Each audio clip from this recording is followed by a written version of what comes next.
Hey, and we're back with the next topic, social housing, the pioneer of tenant satisfaction.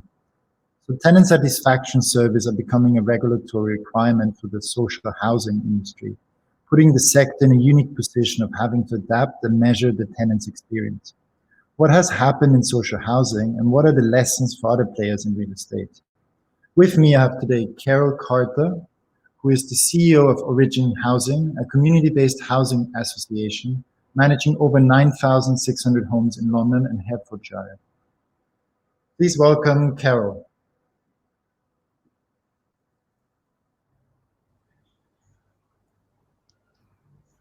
Hi, Carol. Hi, good to be here.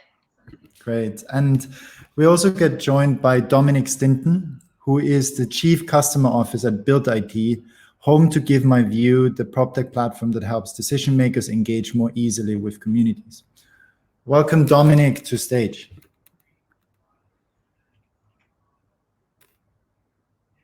Hello, hi. Awesome. Well, yeah, so maybe we kick it off with what has been done in social housing so far to adapt to the new regulatory requirement to measure tenant satisfaction. Maybe, Carol, you want to give it a go? Sure, okay. So I was reflecting on this because I've spent a lifetime in social housing, and in fact, consumer regulation's always been there. And I think back to some of the history. We had audit commission inspection regimes, we had the Tenant Services Authority. So we've had various iterations. I would say the exception to the rule was the last 5 years when there was much more of a focus on governance and viability as indicators, if you like, of how well we were doing as organisations. So, post Grenfell, that was a major shock to our sector. And that generated widespread consultation with residents right across the country as providers, but also, the government led this as well. And ultimately that led to the Charter for Social Housing, the white paper that was published at the end of last year. And I think, what it's highlighted really is that it's about the quality of engagement. It's not so much about measuring customer satisfaction. That's one tool in the toolbox, but it's thinking about how do we genuinely actively listen to our residents and make sure that their priorities, their concerns drive what we do, and that they're at the centre of our strategic and operational planning and the way that we deliver services every day, the way that we design our homes. So I think, for me, there is continuity here, but we've definitely seen a seismic shift as a result of the experience of Grenfell. That's great. Dominic, how do you see it? I think, well, in our experience, a lot of councils and housing associations will have kind of cut their teeth on tenant satisfaction style interactions through regeneration consultations. And there's been obviously a sort of a gentle acceleration towards digital in the past few years, but that's been accelerated in the last 12 months. What's been quite interesting, a sort of unexpected byproduct of COVID has been that whilst some of those regeneration projects started, say, a year or so ago, the subsequent landlord offers and ballots have, in a lot of cases, have had to be delayed. And this has meant that the councils and housing associations, rather than just pause all their communication, because they'd started talking to residents about these plans, they've had to fill in and keep going, really, because once you start, you can't really stop. And so inevitably, we've noticed that a lot of our sort of consultations with these residents have become more, what you would say, more operational, in terms of ongoing satisfaction, rather than just what kind of housing would they like to see in a couple of years. I think that, from our experience, we work with, private sector as well. I think you have amazing teams in the housing associations and councils. They're driven by a sort of higher purpose, really, rather than just profit, or rather than profit at all.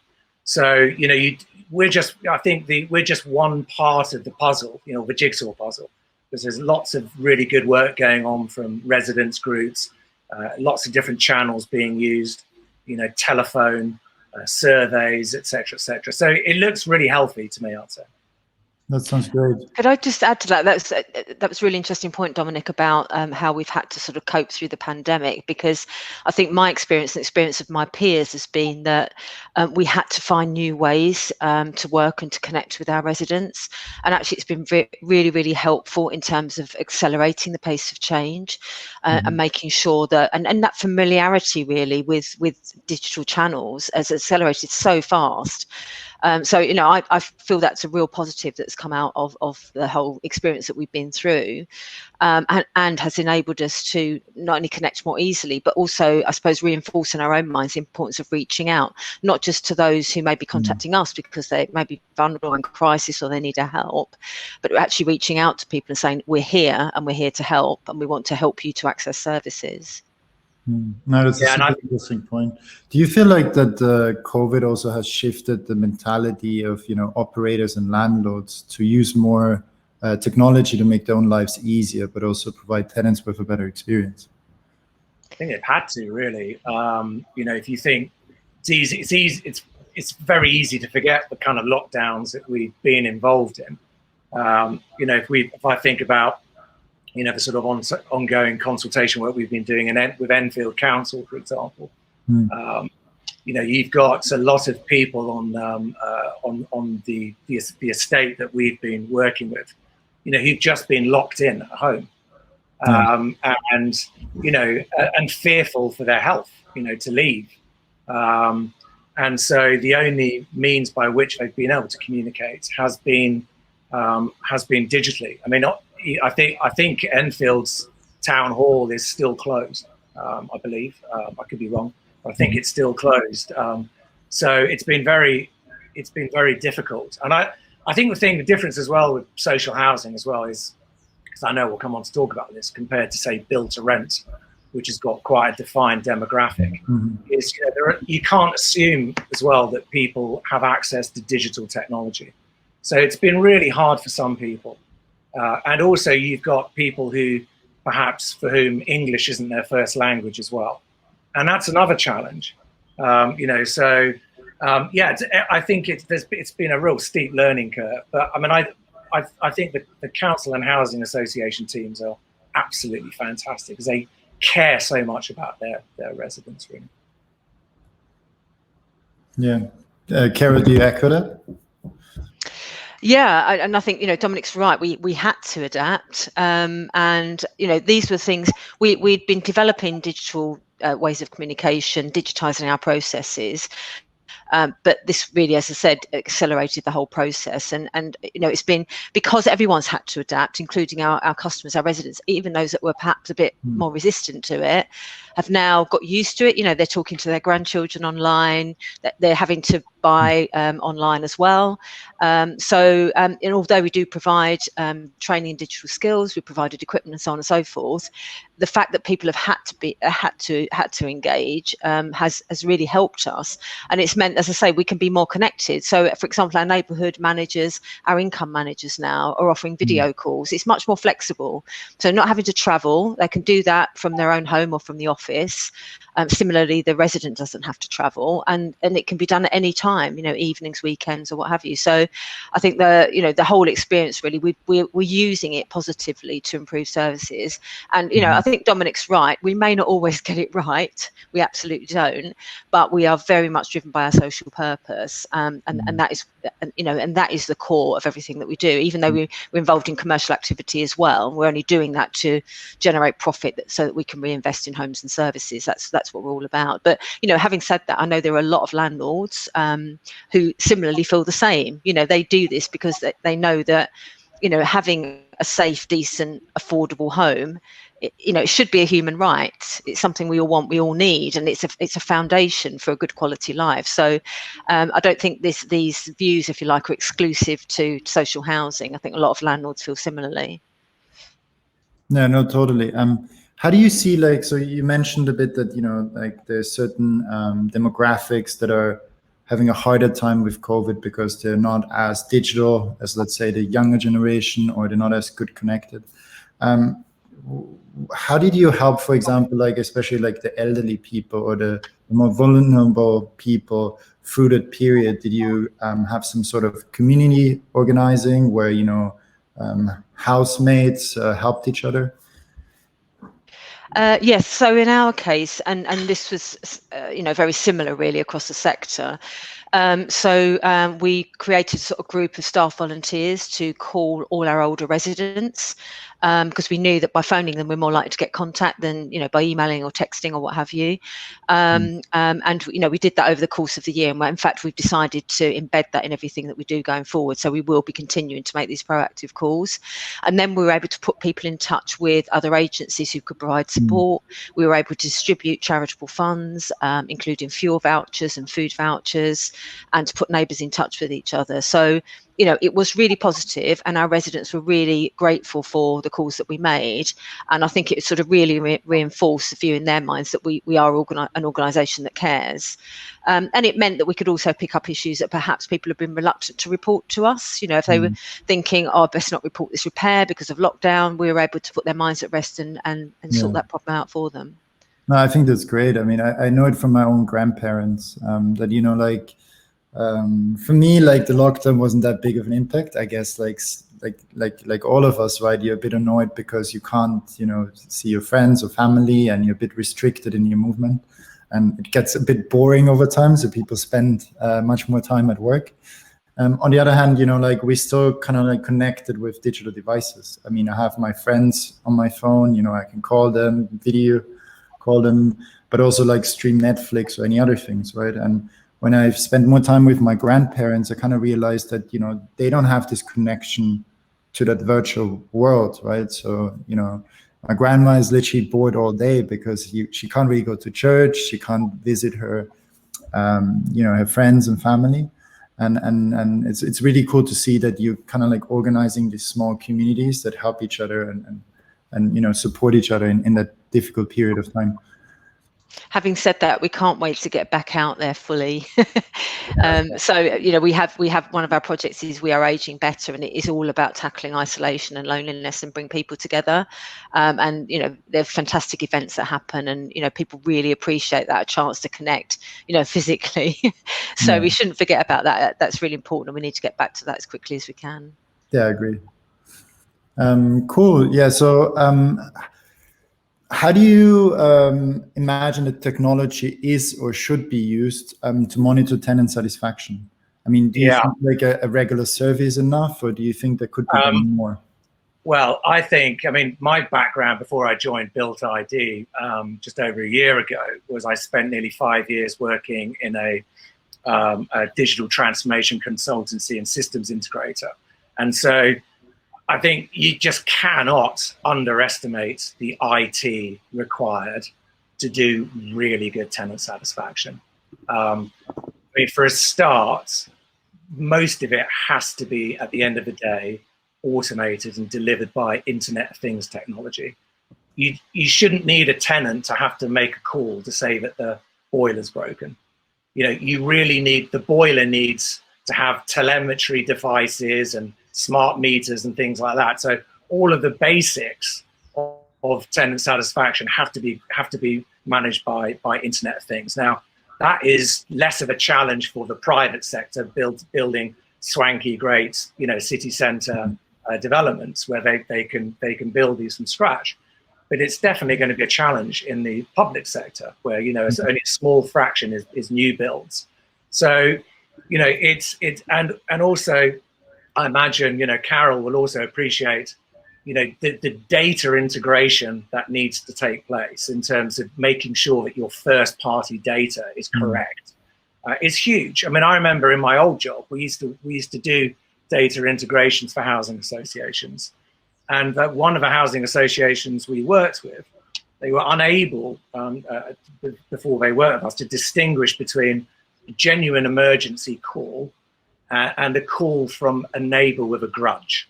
Because what would happen would be, let's say Valentin, you know, you and I are neighbors, we don't get on with each other.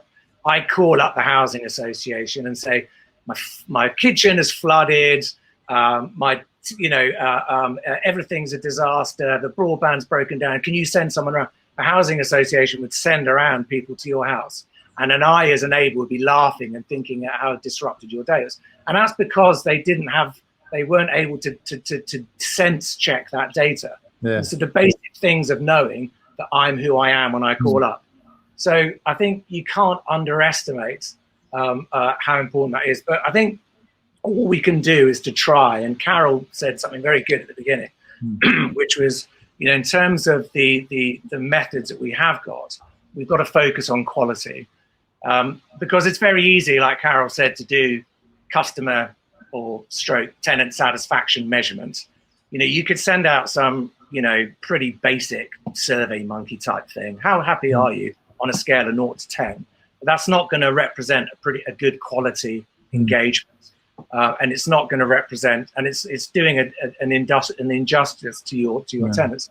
So at the very least, if you're sending out, surveys, you've got to send one. I mean, I'm not blowing our trumpet too much, but it's got to be a good front end engaging experience so that people want to. Because at the end of the day, you've got to remember that we're not paying people to answer these.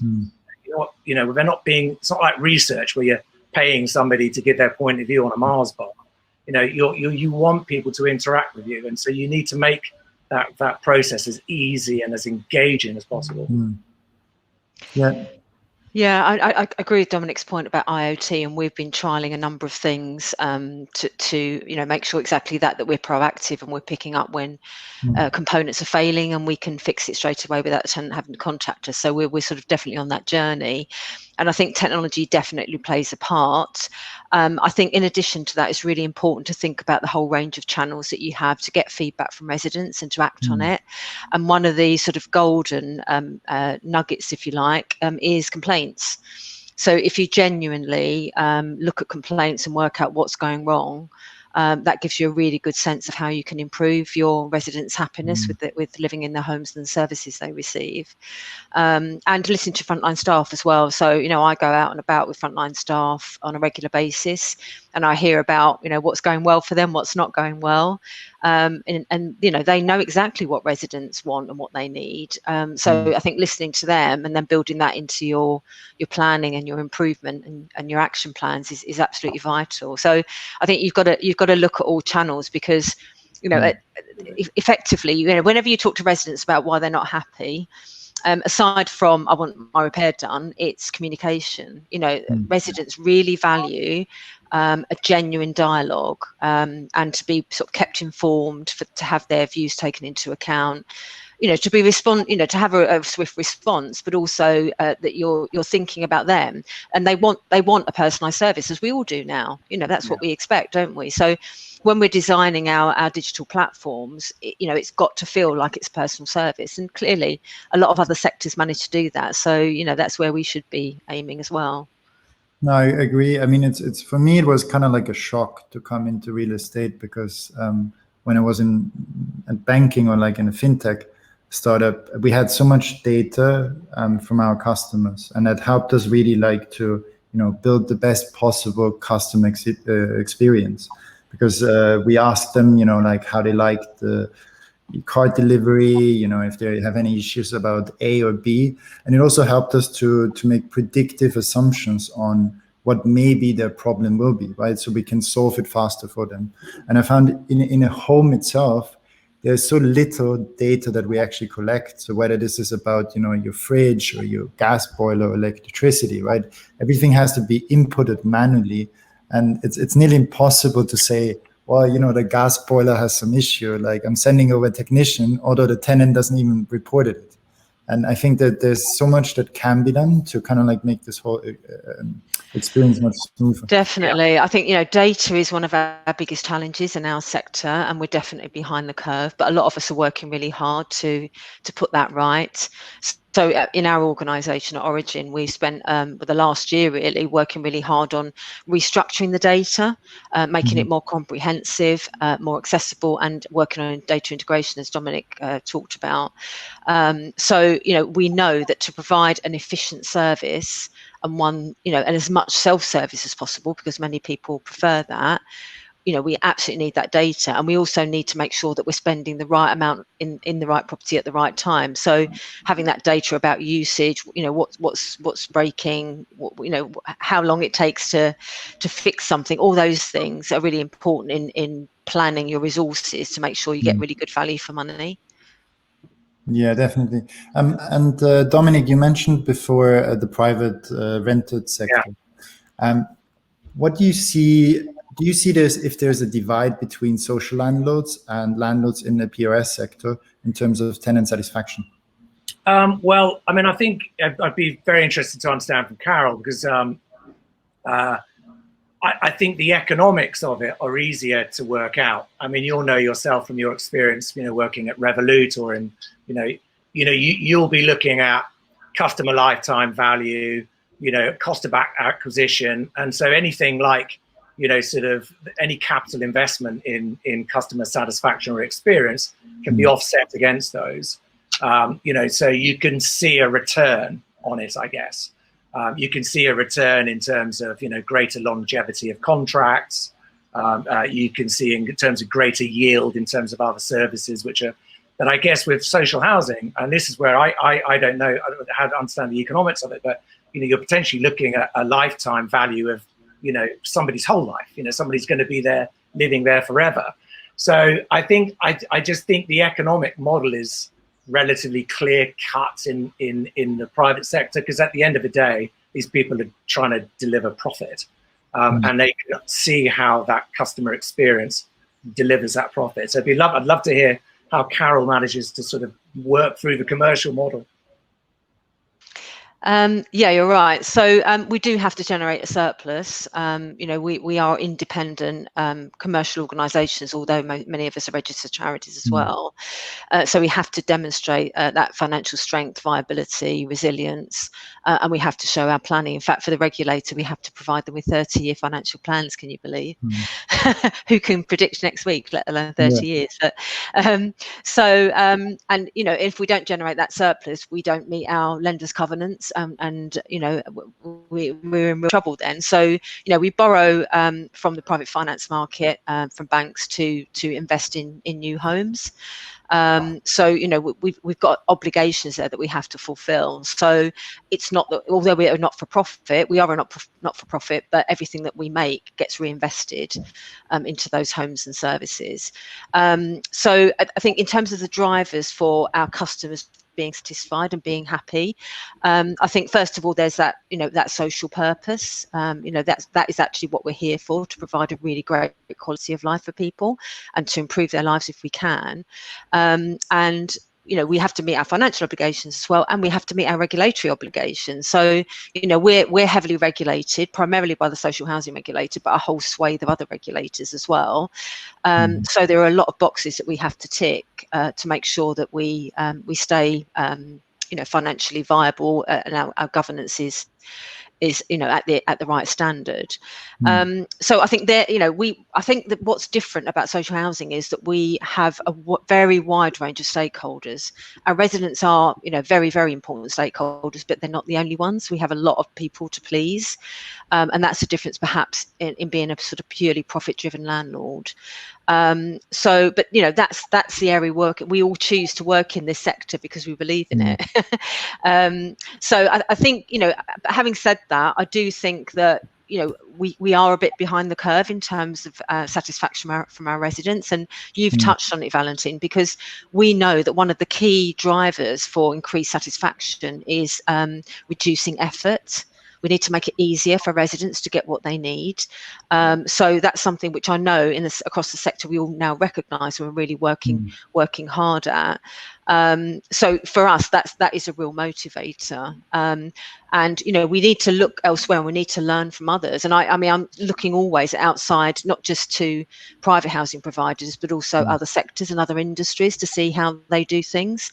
And Dominic referred to what's going on in other industries, and that's really important. We need to see what we can learn and what we can apply ourselves. But I suppose the thing is that whatever we invest in our homes and in our services in social housing doesn't actually generate a return because our rents are regulated. So it's all cost. and there's no real upside financially. So it means that we have to be as efficient as possible, and we have to do some level of commercial activity to generate some profit, because arguably our customers' expectations are continually rising, both in terms of the quality of their homes and the service they receive. And yet with that investment in a private situation, you'd expect to generate more customers. That's not and a greater income, but that's not the case for us. Yeah, it doesn't actually drive revenue. Yeah, I mean, what's interesting though is that the private sector overall, if we look outside of real estate, I wouldn't see that too much as a problem. What you're saying, because for a lot of big businesses, they still don't equate customer experience and satisfaction with growth. They often still see it as a cost. There are lots of companies and marketing directors who stand up and talk about, customer experience is the #1 priority in my business. But at the end of the day, what they really pour their money into is commercial growth driving activities like advertising and sales driving. And often customer experience is a second thought.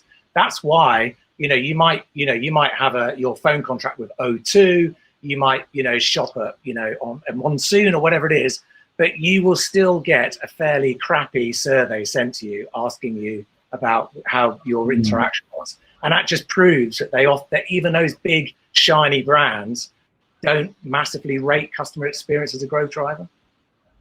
Yeah, I agree. I think there's some, from my experience, there's some complexity with your data infrastructure. So it depends on how you build your applications, how you build your whole team setup, and then how this feeds back into kind of like, your targets, objectives, and so forth. And it's not as easy as it often sounds to use a data-driven approach.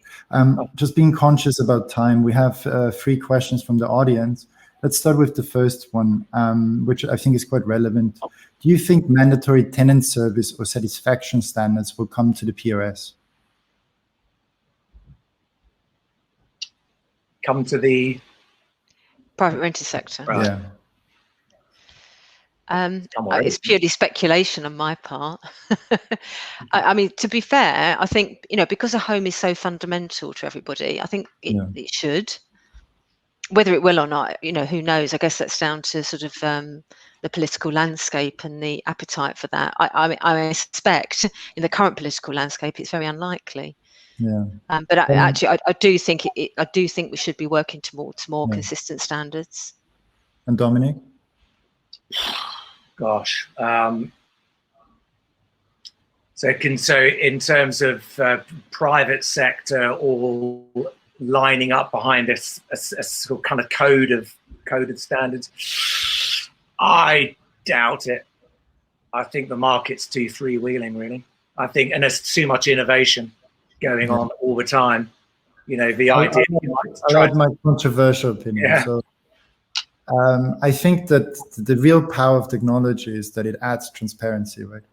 Like it adds transparency to the whole thing, which was previously a black box. And because there's more transparency, it forces people to act better because there's an audit log of kind of like your bad behavior, right? And so if I'm looking at a landlord that has a lot of bad reviews and an estate agency has a lot of bad reviews, and I don't have to use them because there's alternatives, I'll go to the alternative that has a better rating because I know that the risk there is much lower. And so I think this happened in so many industries, whether it's, like shopping or, I don't know, dating or whatsoever. And I think it will also come to real estate, right, at some point.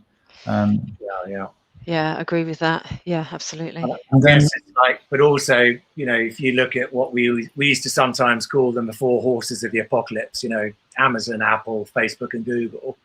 I'd be really interested to see what those 4 businesses do in real estate over the next few years, because they could wipe the floor with every prop tech startup and innovator by just waving all it takes is Mark Zuckerberg to go, we're going to get into real estate. That's true. And that's a good transition. So do you think internet over or IoT solutions sound good in theory? When do you estimate it can be realistically rolled out on a large scale? Carol, probably. Yeah, I'm very optimistic. So, you know, the pilots that we've been running have been, I think, really cost effective, and they're giving us good information. So yeah, I mean that's absolutely part of our plan in the near future now, as opposed to the longer term future, which we originally planned for. Because we can see it's working, and you know, and there's just so much innovation going on, as Dominic said, and you said, Valentine, that you know, you can find the solution to suit you. So you know, just work out what your problem is, and there'll be a solution for it. So yeah, I think this has got this great potential across the housing sector. Yeah, definitely. I think also like 5G will help a lot with that, because you basically need a consistent, stable internet connection that's fast and has a low latency. And, you know, like the new technology will really help with that. And also because hardware is getting smaller and smaller, and you can have actual like quite powerful computers in like the size of a coin. Like if you look at an Apple Watch, for example. So I think definitely like there will be more ways to connect your home, and that will improve overall the data quality and then the experience. Niam is asking if PropTech companies can do more to make websites accessible. So for example, the people with eyesight impairments or other impairments can actually use website to begin with. Yeah, absolutely, 100%. I mean, what PropTech companies can do to make better, you know, website experiences is stop basing it off the past. I find the sort of proliferation of virtual exhibitions like you get in a town hall being built digitally as literally like the same thing. I kind of, it's a bit weird. I mean, like Tesco, when it designed its e-commerce experience, I don't go onto the Tesco site and put a virtual pound coin into a virtual trolley and walk around a virtual aisle. So why would I want to walk around a virtual, you know, town hall looking at some pictures? So I think we have to design to think more about, you know, we need to look at Spotify and Amazon and Revolut and not look at what the old antiquated real estate industry sort of experiences look like. Very good. And what do you think is, what is holding housing associations from deploying tech, Internet of Things in full? Everyone seems to insist on proof of concept and then go no further to deliver the transformation. So I think the experience of the last year may have changed that. So I think we're being more agile now, and we're trying things out in a small way, low risk way. If it works, we roll it out a bit further and we see what happens. So I think attitudes are starting to change. I think, you know, obviously, you know, some investment in technology is very, very expensive. So clearly that does hold us back to a degree, because as I said, it doesn't generate more income for us. So we've got to find the resources for it and make sure that we realise the benefits of that investment in the medium to long term. But having said that, as I said, you know, there's plenty out there which we can use now, and it's not expensive, and it would make a huge difference. So, you know, I'd encourage everyone to just pilot things and try them out. And, you know, I agree with you, not going through that sort of formal process where you have to gather so much evidence and data to even start an initiative that, you know, everyone just loses the will to live. You know, not to mention the expense of it. So yeah, I think, you know, for having tried that approach in the last year, 18 months, it's really helping us. And also, you know, without embarrassing Carol, it starts at the top, and it needs great leaders and CEOs to, you know, act like Carol is to make this stuff happen. You know, there probably are still quite a few CEOs who are cautious and don't quite understand it, or you know, need to see endless proof of concept before they do anything. And then all you end up doing is releasing endless proofs of, you know, POCs and not doing anything. So it sounds like, you know, Carol's doing the right stuff, really. Yeah, I think it's get the right people in, enthusiastic, skilled people, and just let them do it. Yeah. No, sit back. I think it also depends a lot on timing, right? So I mean, a lot of people, for example, if you look at fintech, the space, like a lot of people forget that PayPal exists since the 90s, right? And even Amazon exists since the 90s. But, you know, at that time, it was still too complex and too early to really conquer that market, right? And it took until the financial crisis, 2008, and then, you know, new regulations to make, you know, it easier to start a bank with the e-money license, that actually, you know, all this fintech innovation really, you know, started to grow and gain market share. And I think, you know, like in real estate, like small changes, like for example, that like a supply side market, which is more focused on, that on the landlord side suddenly shifts to a tenant market because there's suddenly way less demand. And, a landlord now has to fight for the tenant. And, like a year and a half ago, it was completely opposite. Like as a tenant, I had to fight for the flat, right? And I think these small changes in demand, supply, but also demographics and attitude can make huge impact on, the adoption of new technology. I think especially you can be, I mean, fintech's interesting because, Carol talked about how, you've got a lot of regulatory, challenges. Fintech's the same, if you think about it. Fintech can't fully embrace the cloud, because of security concerns. So you have more on-premise solutions still in banking than you do in other industries. I think, you've got to be so bold. So if you're in a housing association or fintech and you want to be quite disruptive, you've got to be extra bold because you have all of these sorts of challenges. Cool. That's good closing words. So thanks, Carol and Dominic, for being here. It was super insightful. And it's great to see that you're leading the tenant satisfaction change, not just in the UK, but everywhere. So yeah, thank you so much for taking the time. Thanks. And we'll have a short break and then we continue with 3 breakout sessions on how to maximize real leads from property listings, moving home in a pandemic, how to arrange safe and contactless moves, as well as how to calmly communicate with tenants in emergencies and evictions. Thank you. Bye-bye. Pleasure to meet you. Thanks. Bye. Bye.